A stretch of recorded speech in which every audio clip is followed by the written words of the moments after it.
Reckless బిహేవియర్‌ని ఇదంతా Gen Z culture అండి అని చెప్పి అదేదో జనరేషనల్ విషయంలాగా పక్కకు నెట్టేయకుండా నిజంగా అసలు పేరెంట్స్ ఏం చేయొచ్చు అన్నది ఇప్పుడు చూద్దాం. మొదటిది ఎంపతి.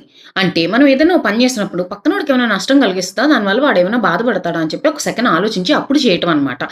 అయితే మనం చిన్నప్పుడు అల్లరి చేయలేదా అంటే ఎందుకు చేయలేదు? పక్క దొడ్లోకెళ్ళి మామిడికాయలు కోసుకొచ్చేవాళ్ళం గదా! దొంగతనంగా. అది అల్లరి.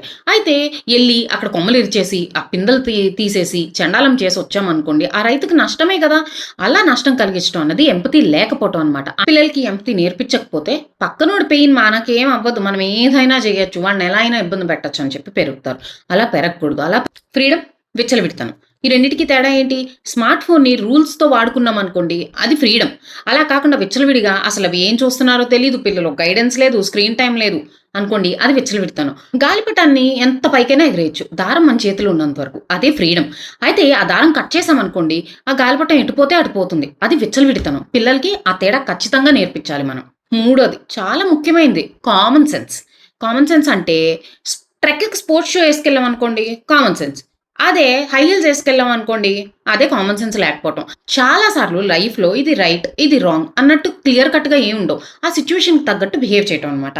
అంటే మనం బళ్ళన్నీ ఇలా పార్క్ చేసినప్పుడు షాప్ ముందు ఒకడొచ్చి ఎనకాతల బండి ఇలా పార్క్ చేస్తాడు చూసారా అండి? అది కామన్ సెన్స్ లేదనమాట. 4 కూల్‌గా ఉండడం, రెక్లెస్‌నెస్‌గా ఉండడం. ఇప్పుడు అడ్వెంచర్ చేద్దామని అనుకున్నాం. అందుకని ఒక మంచి పార్క్‌కెళ్ళి సేఫ్టీ ఎక్విప్‌మెంట్ అన్ని మంచిగా ఉన్న చోట చూసుకొని బంజీ జంప్ చేశామనుకోండి అది కూల్‌గా ఉండటం. అలా కాకుండా కనిపించిన బిల్డింగ్ ఏదో తాళ్ళు పాడు లేకుండా ఎక్కేసి ఇన్‌స్టాగ్రామ్ వ్యూస్ కోసం అని చెప్పి పైకెక్కేసి టాటాలు, బై బైలు చెప్పామనుకోండి అది రెక్లెస్‌నెస్‌గా ఉండడం అన్నమాట. ఇక్కడ మనం నేర్పించాల్సిన ఐదో విషయం ఏంటి అంటే సెల్ఫ్ రెస్పెక్ట్. మనం కొన్ని వాల్యూస్ నేర్చుకున్నాం. ఆ వాల్యూస్‌కి అగెయిన్స్ట్‌గా మనం వెళ్ళం అని చెప్పి పిల్లలు ధైర్యంగా వాళ్ళ మీద వాళ్ళ నమ్మకంతో చెప్పటం. మేము కూల్‌గా కనిపించాలి అంటే బుర్రలేని పనులు చేయాల్సిన అవసరం లేదు అని చెప్పి పిల్లలు ధైర్యంగా ఉండడం. ఇదే సెల్ఫ్ రెస్పెక్ట్ అంటే. అది తప్పకుండా నేర్పించండి. టీచర్స్‌గా మీరు పిల్లలు పిచ్చి పాటలకు డాన్సులేస్తుంటే అసలు ఒప్పుకోకండి.